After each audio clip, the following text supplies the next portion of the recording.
Hello everyone and welcome to Argentina. We are currently in Buenos Aires, but with this video I'm going to be talking to you about our time in Mendoza.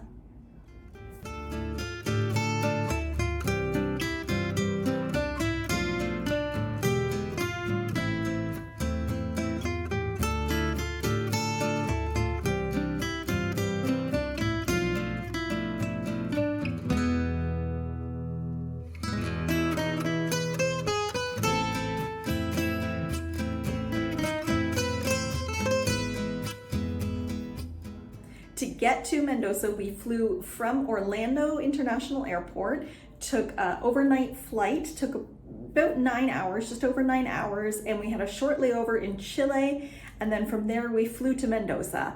The flight from Chile to Mendoza was absolutely stunning. We flew over the Andes Mountains and it was beautiful. It was a little nerve-wracking because as you're flying over, the pilot comes on and tells you that you are not allowed to get out of your seat, not allowed to use the lavatories, anything like that. So I'm not sure exactly why. Maybe there's a lot of turbulence that can happen as you're flying over the mountains. It also feels like you can almost reach out and touch them. You're so close to them, but it's a really scenic view. It's beautiful, just a little nerve-wracking if you just don't think about it. We've hit a few little speed bumps as we've been traveling through Argentina so far. And I won't get into everything, but the first thing that happened to us is as we were about to board the plane, they were calling our zone in Orlando to get on the first flight, and we had a message pop up from Airbnb that was the owner of where we were supposed to be staying, saying that a big storm had come through and the apartment was damaged and they had shut off all the water and he was canceling our booking. And so we got on the flight having absolutely nowhere to stay. So that's always a bit nerve-wracking knowing that we had this huge, I think in total it was like 14 hours of flying and we're getting off at the other end with nowhere to go. So that was our first little hiccup, I'll call it, as of our trip to Mendoza. So when we had our short layover in Chile, James sprang into action, got on Airbnb and found another place. Luckily, that was open, that could take us. He reached out to the owner, let them know, we just had a last minute cancellation, and this owner was terrific. He actually let us in early, which was really good because we were so exhausted by the time we got there. So we were able to check in and relax a little bit, and it was nice knowing we had somewhere to go once we landed in Mendoza.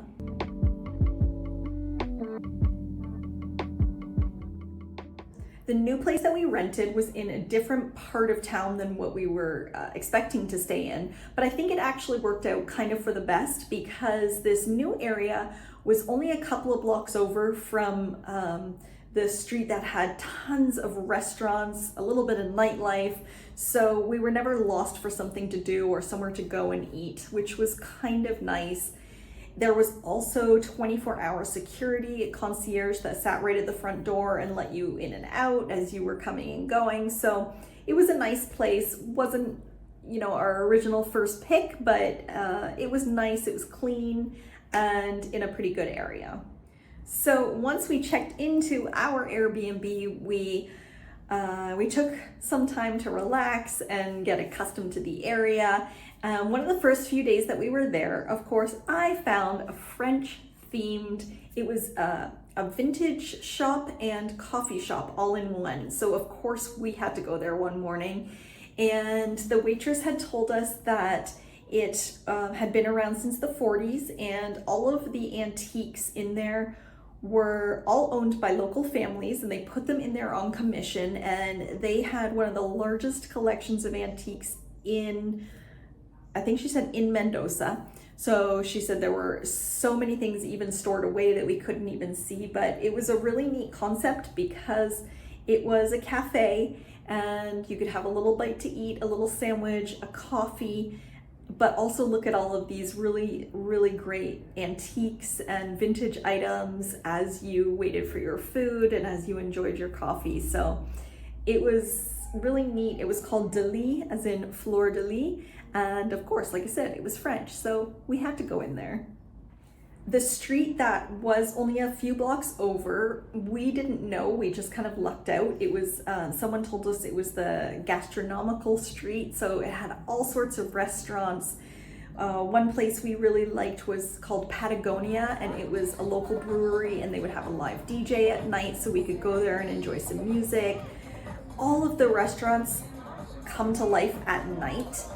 If you want to eat anytime before maybe 8 p.m. at night, forget it, nothing's open, no one's serving any food. You're crazy if you want to eat before then. So it took a little bit of adjusting for us, especially me. I like to eat, 6, 7 o'clock at night, but that just doesn't happen in Argentina. So something to just take note if you are coming here, have a little snack during the day to tire you over until later at night.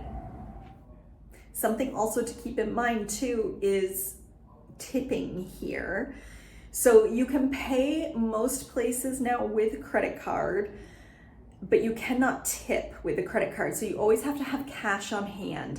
And you have to prepare for this because in Argentina, you can try to go to a bank machine, but it's going to cost you a lot of money to take that money out of your account from your home country. And you also have to be aware that sometimes these bank machines can run out of cash. So we were told sometimes don't go towards the end of the week, towards the end of the days. There might not be any cash left in those machines. So the best thing to do in Argentina is to send yourself money through Western Union and pick up enough cash for the tips that you're going to need while you're here.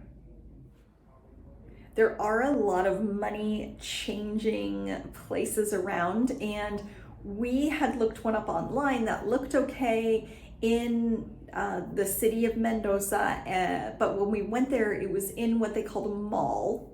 Not really what I would have called a mall, but it was a building. It had all sorts of kind of sellers in it. They were selling gold jewelry. There were pawn shops, things like that. But it really felt like there were a lot of people watching who was coming in and out of these buildings and maybe who was coming out with money. So we decided against that. I would definitely say go the route of sending yourself the money through Western Union just to be safe.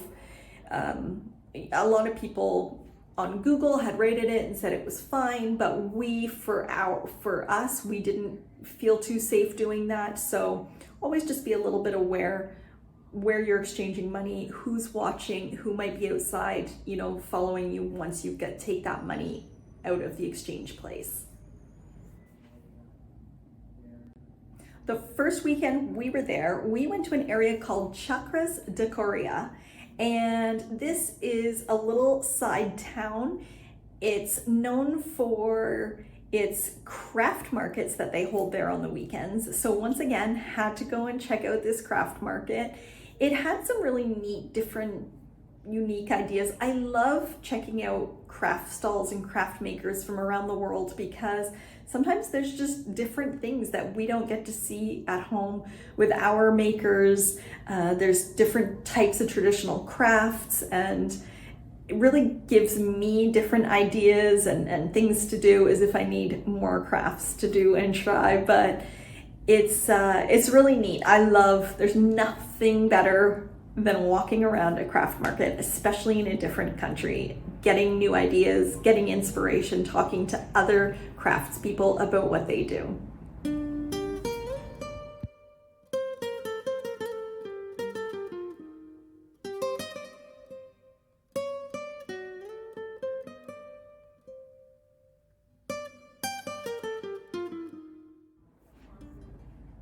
In the middle of the city in Mendoza, there's also another craft fair that goes on during weekends, and we went On another day to this one, they were just kind of setting up, so all of the stalls weren't set up yet, but the ones that were there were really nice. Everything from jewelry to artwork to handmade edible items. So there's really a huge collection of all the different things here in Mendoza across the board. I wasn't sure if there would be more wool type of like textile arts because Argentina, as I found out, is one of the largest producers of wool in the world. So I wasn't sure if there would be a lot more vendors selling wool type items, but there weren't. It was across the board, all different types of things. As I mentioned, our Airbnb was right near the street that was just filled with restaurants. And that was a lot of fun. However, getting there is a bit of a chore. So crossing the street in Argentina, and it's not everywhere, but we found in certain places it can be a little tricky. There are no street lights, no stop signs. And if there is a stop sign, it's kind of a recommended stop. They don't really stop. James had warned me before because he's been to Argentina before, and he had warned me about the driving here and the traffic, but until you see it, it's kind of crazy. So when the drivers come to, across, there's no direction as to who's supposed to stop and who's supposed to let each other go. So they just kind of slow down and they figure it out. But as a pedestrian, you have no rights. So the first day that we were here, we were about to cross and there was a bus turning, and we figured, okay, well, we're the pedestrians and the bus is turning. Well, the bus nearly ran us over. He did not care that we were in that crosswalk, and we learned our lesson early on. So nobody cares that you're a pedestrian here. You have to run for your life across the road. Now, if in some of the bigger areas, they do have the street lights with the crosswalks and things. So it's a little bit better, but still people don't care if you're crossing, they will go. Also on that subject, we took a cab ride. One of our hiccups here was that we had a couple of, I won't get into it, but a couple of health incidences, and we had to go to the hospital one day, and our Uber driver was crazy. The craziest driver I've ever been in a car with. He was honking. Now everyone here honks, but he was like honking at everyone, weaving in and out of traffic as fast as he could, would come, I don't know, half an inch to someone's bumper. At one time we were driving past police and I thought, okay, he's gonna slow down because there's a whole bunch of police on motorcycles here. No, he cut right in front of them. He was just crazy. And I'd like to say it was the only incident where this happened, but since then a lot of our other Uber drivers have been the same, honking, crazy, fast driving, through stop signs. They just don't care. So it's kind of a, I don't want to say it's a thrill driving here. It's kind of scary. So getting back to talking about the street with all of the restaurants on, if you do make it over there without getting hit by a car, and you want to sit outside at one of the beautiful outdoor areas that these restaurants have, the only problem is you're probably going to be harassed by people selling you items. So I have seen everything here, everything they're selling, from little packages of Kleenex to socks. Socks is a big thing, and I keep laughing saying, why are they just randomly selling socks to you as you're trying to eat your dinner? I've seen them selling aprons, tea towels, anything. I mean, there was a guy walking along yesterday and I saw he had a bunch of camera equipment and the sticky things that hold your cell phone on the windshield of your car. So you can pretty much buy anything on the streets as you're eating dinner here in Argentina. It's funny to us because we don't have these types of things, but hey, if it makes them a little bit of money. But it can get a little bit annoying when you're trying to enjoy a nice dinner and they come up and they just put the articles on the table. I was even inside of a Starbucks one day. I was waiting for James. He was at a doctor's appointment, and I thought, no one will harass me. I'm inside of a Starbucks upstairs, away from all of the chaos of the city. And first, one woman came in asking for money, and then another guy came in. He was trying to sell little packages of Kleenex, and then a kid came in and he had put pens and little note booklets and things on my table, and what they do is they put it on the table and then they walk away hoping that you're going to touch it or pick it up, and then they could start an interaction with you and hope that you're going to buy it. But so yeah, it's interesting in one way because we don't have this, we're not used to it, but it can get a little bit annoying when you're just trying to sit and enjoy your coffee or your dinner. So something different here.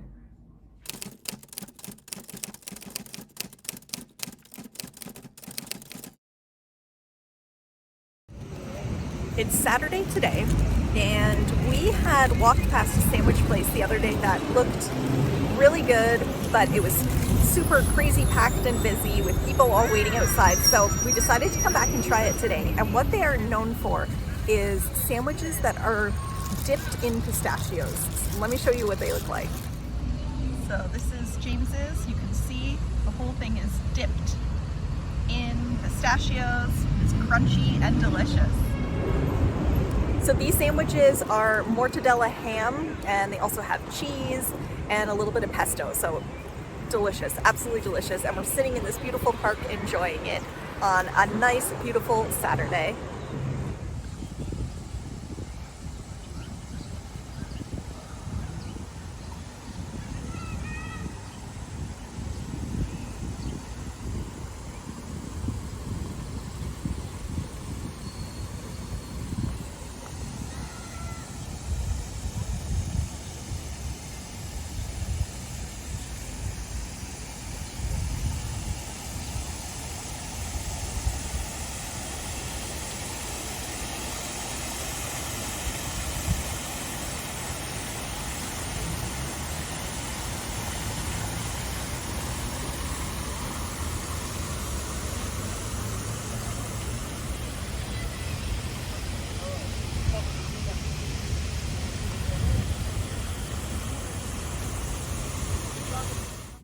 So you can't talk about coming to Mendoza without mentioning the wine. Mendoza is the main winemaking area in Argentina, and one of the specialties here is Malbec. So it's a red wine. Luckily, I really enjoy it. It's one of my favorite wines, and there are a whole bunch of different wineries that you can go to in Mendoza. We didn't go to too many because like I mentioned, that we had a couple of little hiccups along the way, which took away from our time. And we weren't able to go to all of the wineries that we wanted to, but they're pretty easy to get to. A lot of them, if you're staying in Mendoza, you can take a quick taxi ride or Uber ride out and do wine tastings, and you can see how it's all made. But even just being here in the grocery store, the selection, we stood there and were, amazed at all the different types of Argentinian wines that you can get. Now, price-wise, it's funny because my sister had sent me a picture. She was drinking Malbec wine from Mendoza one day and sent me a picture, and I had seen it in the grocery store here.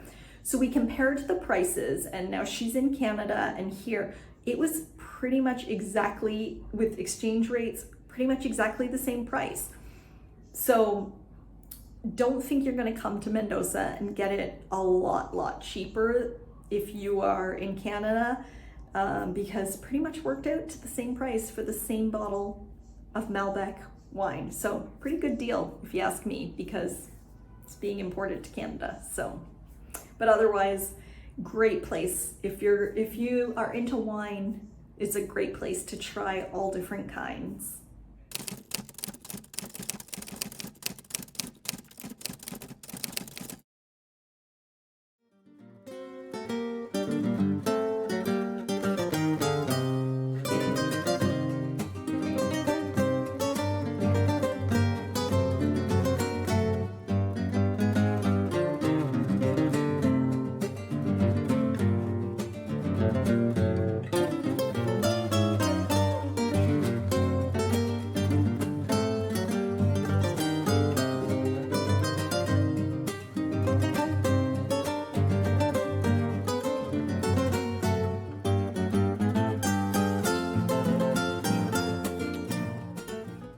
So that was our time in Mendoza. We actually ended up cutting it short because of some health reasons, and that's why I didn't film too much while we were there, but it was an interesting place to visit.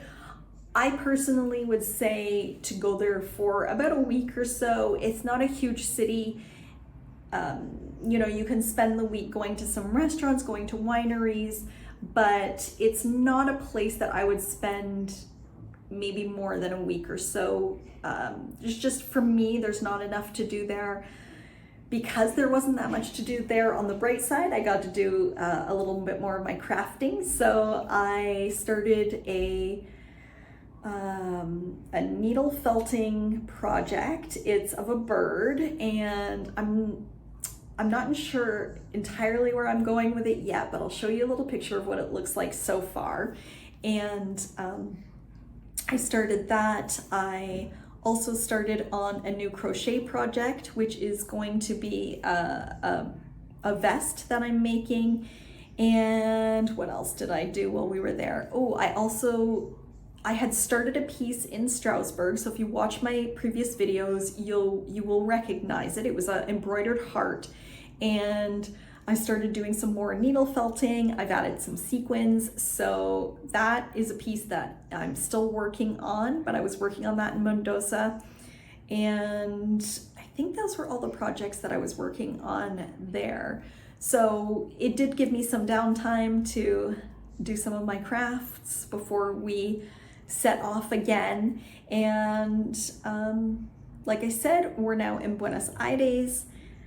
On the way here, we did a long weekend in Iguazu Falls. So that's going to be my next video. I'll show you all about that and the most beautiful waterfalls. They were just stunning. So look out for that video next. And don't forget to like my videos, subscribe if you want to keep following along on our adventures. And I will see you next time, and where I'm going to be talking about Iguazu Falls. Take care.